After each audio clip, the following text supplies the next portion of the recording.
के भीतर ही विरोधी सुर दिखाई दे रहे हैं। बिल्कुल आपने सही कहा नेहा, इधर कुआं उधर खाई।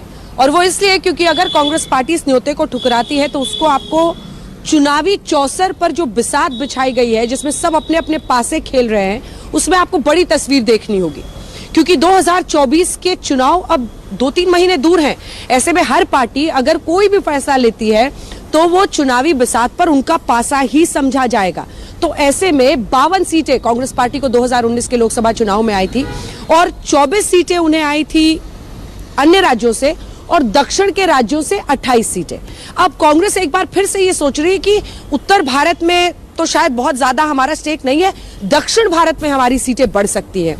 3-4 बड़ी बातें आपको बताएं, आखिर ये न्योता क्यों कांग्रेस पार्टी ठुकरा रही है। सबसे बड़ी वजह, उन्हें लगता है भारतीय जनता पार्टी का संघ का ये बड़ा आयोजन हो रहा है, प्रधानमंत्री नरेंद्र मोदी वहां प्राण प्रतिष्ठा करेंगे, वो वहां पर दर्शक बनकर बैठे रहेंगे, तो ये एक तरह से वैलिडेशन होगा उस समारोह का जिसमें प्राण प्रतिष्ठा प्रधानमंत्री नरेंद्र मोदी करेंगे।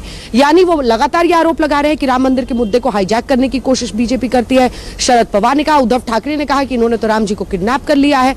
तमाम नेता इंडिया गठबंधन के इससे दूरी बनाते हुए दिख रहे हैं। तो वजह सिर्फ इतनी है कि सारा का सारा श्रेय भारतीय जनता पार्टी ना ले जाए, इसीलिए वो इससे दूर रहना चाहते हैं, यानी अपनी तरफ से वो इसे नॉन इवेंट बनाना चाह रहे हैं। दूसरी तरफ अगर उत्तर और दक्षिण की सीटों को आप देखिए तो ये बहुत दिलचस्प आंकड़े हैं। देखिए उन्हें किन राज्यों से बहुत उम्मीद है, एक एक करके तमाम राज्य आपको गिना देती हूँ। कर्नाटक की 28 सीटें हैं नेहा और अर्पिता। 28 सीटों में से सिर्फ एक सीट आई थी कांग्रेस पार्टी को पिछली बार। उन्हें लगता है यहाँ पर अब हमारी राज्य में सरकार बन गई है, हम अपनी सीटें बढ़ा सकते हैं। तेलंगाना पहुंचिए, तेलंगाना में भी जीत हुई है। तेलंगाना में 17 सीटें हैं, वहां पर भी उन्हें लग रहा है कि हम अपनी जो पोजीशन है उसको बेहतर कर सकते हैं। अब आ जाइए आप आंध्र प्रदेश पर, जहां पर 25 सीटें हैं, एक भी सीट उन्हें पिछली बार नहीं मिली थी, उन्हें लग रहा है यहाँ पर बढ़ेगा। तमिलनाडु में 39 सीट्स है, पिछली बार उन्हें 8 सीटें आई थी, उन्हें लग रहा है यहां पर भी होगा। तेलंगाना मैंने जो आपको बताया था वहां पर 3 सीटें उनकी आई थी। अब पहुंच जाइए केरल, केरल जिसको लेकर बीजेपी खूब हमलावर रहती है। केरल में भी पिछली बार बहुत अच्छी परफॉर्मेंस थी कांग्रेस पार्टी की, तो वहां पर उन्हें लग रहा है बहुत चांस कितना बढ़ेंगे, 20 सीटें हैं, 15 सीटें आई थी। लेकिन ये जो बाकी राज्य मैंने आपको गिनाए, कहीं पर 2 स्टेट्स जहां पर 0 सीट है, कर्नाटक में 1 सीट है, 3 सीट आई थी तेलंगाना में, 8 सीट आई थी तमिलनाडु में, और तमिलनाडु में बहुत सारी सीटें हैं 39। तो उन्हें लग रहा है कि हमारा फोकस दक्षिण पर होना चाहिए। तो ये हिंदी पट्टी की जो राजनीति है उससे दूरी बनाने के लिए कांग्रेस पार्टी ये रिस्क मोल लेती हुई इस वक्त दिखाई दे रही है। हालांकि आपने देखा ही है, अर्जुन मोढवाडिया से लेकर कई उन्हीं की पार्टी के नेता हैं जो कह रहे हैं कि राम इस देश में आराध्य हैं, ऐसा फैसला नहीं लेना चाहिए। लेकिन कुल मिलाकर जो बड़ी तस्वीर उभर कर आ रही है कांग्रेस पार्टी के नजरिए से, उसमें उन्हें 3 बड़ी बातें लगती है कि प्रधानमंत्री नरेंद्र मोदी पूरा का पूरा श्रेय ले जाएंगे, और हम अगर दर्शक बनकर वहां पर बैठते हैं उस दिन इस आयोजन में, तो हम एक तरह से वैलिडेशन करेंगे, एक तरह से जो प्राण प्रतिष्ठा पीएम कर रहे हैं उसको हम सही ठहराएंगे। उन्होंने क्या इसकी वजह बताई, ये कहा है, चूंकि मोहन भागवत संघ प्रमुख भी पहुंच रहे हैं, वो कह रहे हैं कि ये बीजेपी और आरएसएस का कार्यक्रम हो रहा है। बार बार कह रहे हैं कि अभी सिर्फ निचले माले का ही काम पूरा हुआ है, ऐसे में आप जल्दबाजी में सिर्फ चुनाव की वजह से प्राण प्रतिष्ठा कर रहे हैं। तो ये 2-3 आधार बनाकर वो हट रहे हैं कि बीजेपी सारा श्रेय न ले जाए।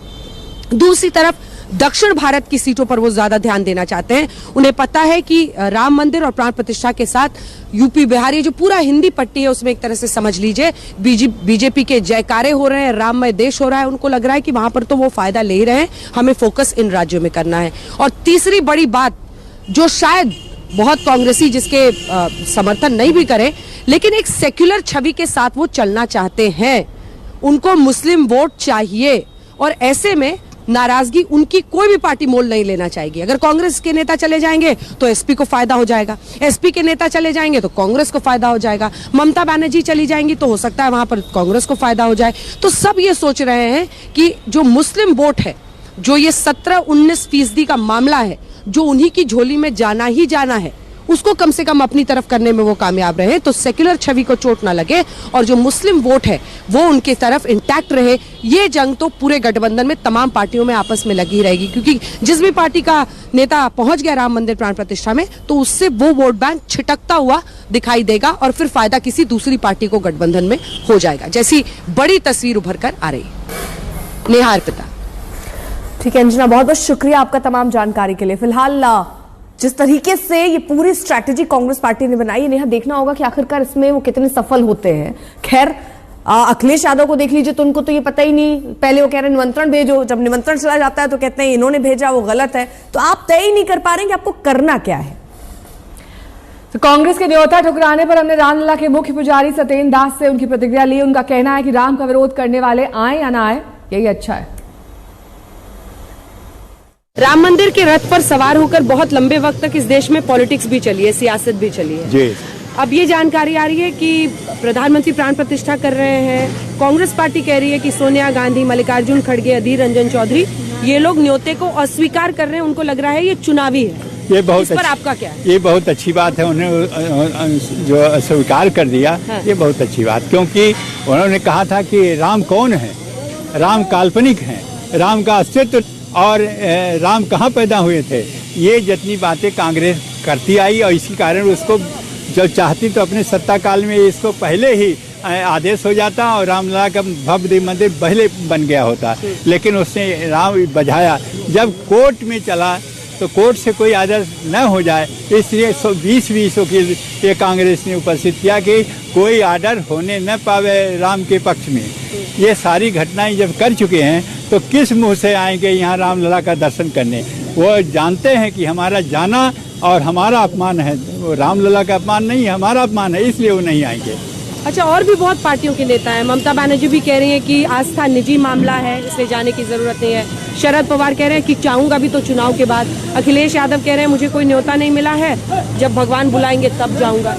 हमने कहा था जो सनातन विरोधी हैं, जो राम विरोधी हैं, ऐसे लोगों को निमंत्रण न दिया जाए। लेकिन उदारता है ट्रस्ट का कि उसने निमंत्रण दे दिया।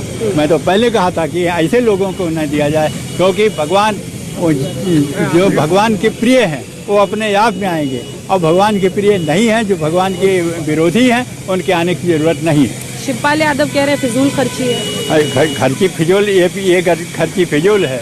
और अब उनके लिए क्या कहा जाए, नेतागिरी कर रहे हैं।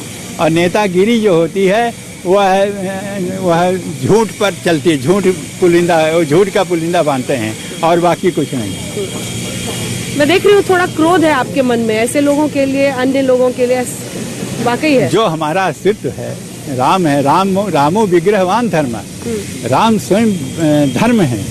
और यह अयोध्या राम की नगरी है, जो वो राम की स्वयं शरीर है। और इसको जो नकारते हैं, आज तक उपेक्षा किया, जितने सरकार आई अयोध्या के लिए कुछ नहीं किया, लेकिन मोदी सरकार कर रही तो उनको क्यों कष्ट हो रहा है, यही नहीं मालूम पड़ता। भाई राम के लिए कर रहे हैं, अब वो कह रहे हैं राजनीति है, और ये कहते हैं हमारी नहीं राजनीति, हमारी धर्म नीति है। तो धर्म नीति राजनीति का यहाँ ये विवाद शुरू हो गया है। तो हाँ करते करते कांग्रेस रामलला की प्राण प्रतिष्ठा पर नाना कर गई। कांग्रेस ने प्राण प्रतिष्ठा के न्योते को ठुकरा दिया और एक बड़ा राजनीतिक जोखिम मोल ले लिया। बिल्कुल, और कांग्रेस की ये दलील इस पर दी गई है कि बीजेपी ने प्राण प्रतिष्ठा को राजनीतिक इवेंट बना दिया, जबकि धर्म एक व्यक्तिगत मामला है। जब मंदिर का निर्माण ही पूरा नहीं हुआ तो बीच में क्यों किया जा रहा है? अरे मंदिर का उद्घाटन कराने चाहते थे, आप प्राण प्रतिष्ठा कराना चाहते थे, तो फिर रामनवमी पर क्यों नहीं करा रहे हैं? अब जिस दिन भगवान राम का जन्म हुआ है उस दिन आप क्यों नहीं करा रहे हैं? इनका उद्देश्य धर्म नहीं है, इनका उद्देश्य राजनीतिक है। लोकसभा का 2024 का चुनाव का लक्ष्य है। ऐसे हम धार्मिक आयोजनों का राजनीतिक करने का हम उसका विरोध करते हैं, इसलिए हम उसमें शामिल नहीं हो रहे हैं। इसका चाल, चरित्र और चेहरा कभी नहीं बदल सकता। ये वही कांग्रेस है जिसने भगवान राम को काल्पनिक बताया था। ये वही कांग्रेस है जिसने फिर बाबरी मस्जिद बनाने की बात कही थी। वही कांग्रेस है जिसने वकीलों की फौज रामलला के केस में हराने के लिए खड़ी कर दी थी। ये वही कांग्रेस है जो बार बार राम के नाम पर आलोचना करती है। ये वही कांग्रेस है जो राम सेतु से लेके अन्य बातों पर भी विरोध ही करती आई है। इसमें कुछ भी नया नहीं है और ये तो होना ही था। आज कांग्रेस ने अगर प्राण प्रतिष्ठा की समारोह की बाइकॉट किया है तो साफ दिखता है कि हिंदुस्तान की जनता भी आने वाले समय में इनका बाइकआउट ही करने वाली है। सर जो स्टेटमेंट दिया वही Everything is in that statement. Nothing more than that. So in the statement it said that BJP RSS event it is turned Ayodhya. That's true. That is very much true. Actually, they make it as an election campaign.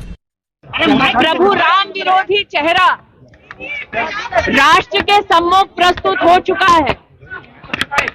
यह आश्चर्य की बात नहीं कि सोनिया जी के नेतृत्व में जिस पार्टी ने कोर्ट में दस्तावेज दिया था कि भगवान राम का कोई अस्तित्व नहीं, उस कांग्रेस पार्टी के नेतृत्व ने पुण्य अयोध्या धाम में राम मंदिर में प्राण प्रतिष्ठा के आमंत्रण को ठुकराया।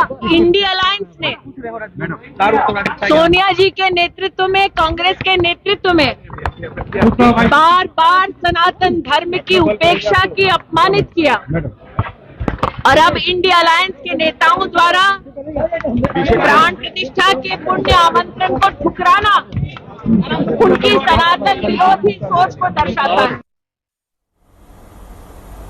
तो अयोध्या में प्राण प्रतिष्ठा की भव्य तैयारी है। 22 जनवरी को प्राण प्रतिष्ठा की पूजा पद्धति क्या रहेगी, इसकी पूरी डिटेल आ गई। आज तक के पास रामोपासना की वो एक्सक्लूसिव पुस्तिका है जिसमें उस दिन का पूरा विधि विधान लिखा गया है।